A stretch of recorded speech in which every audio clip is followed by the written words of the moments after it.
rares sont les personnes qui n'ont jamais entendu parler d'impression 3D, surtout dans cette période de crise sanitaire où l'élan de solidarité contagieuse s'empare des Fab Labs ou autres entreprises d'impression 3D. Pas de masque, qu'à cela ne tienne, il suffit d'en imprimer.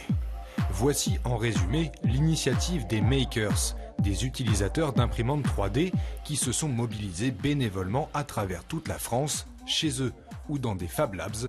Chez nous aussi à l'UTC, des masques sont conçus pour pallier aux pénuries. Des serre-têtes sont imprimées sur lesquelles une feuille de reliure en plastique est fixée. Les visières sont conçues avec le modelage par dépôt de filaments en fusion. Schématiquement, c'est un dépôt couche par couche de filaments de matière fondue au niveau d'une buse d'impression sur un plateau où il va refroidir et se solidifier.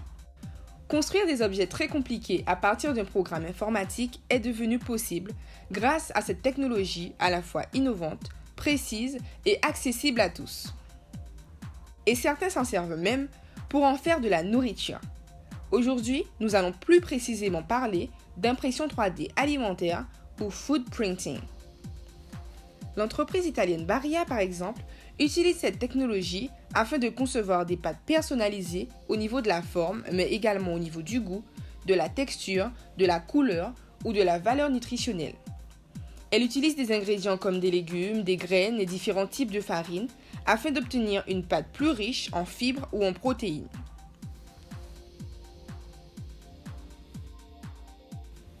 La pâtisserie numérique, jeune entreprise avec laquelle nous collaborons, a également misé sur le food printing.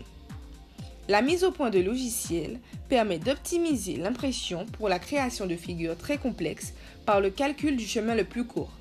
Ce slicer va donc pouvoir calculer une trajectoire d'impression continue, optimale, tout en limitant les défauts liés au mouvement superflu de la buse. Quel pâtissier serait capable de réaliser cette rosace avec tant de précision et à une telle vitesse ? Mais vous n'avez pas tout vu. Certaines applications vont encore plus loin. Novamit propose des alternatives au système actuel de production de viande, gros producteur de gaz à effet de serre. Mais en quoi consiste cette alternative ? De la viande à base de protéines végétales.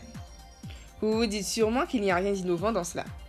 En fait, ils utilisent l'impression 3D pour imprimer un produit avec une structure interne complexe. Grâce à cela, ils vous assurent que vous retrouverez la texture fibreuse d'une vraie viande lors de la mastication. Ça vous tente ? Vous pourrez également avoir une nourriture personnalisée en fonction de vos besoins, ou encore des aliments capables de changer la perception de satiété. Grâce à l'impression 3D, on peut faire varier le motif interne ou la densité d'un biscuit. Le consommateur est amené à mâcher plus longtemps, ce qui donne l'impression d'avoir plus mangé et donc d'avoir moins faim après un repas. Il s'agit là d'une idée très récente développée au MIT.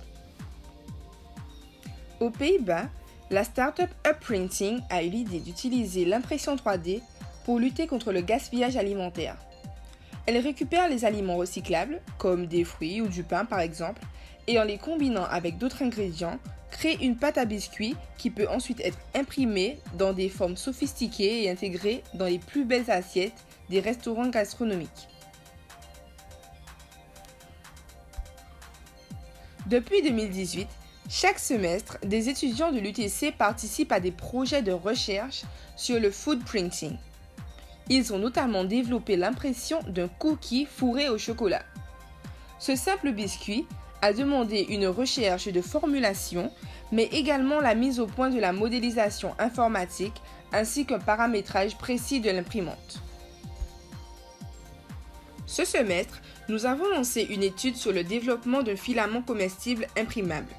Nous avons pour ambition de formuler un filament utilisable en impression 3D qui sera biodégradable, biosourcé et comestible.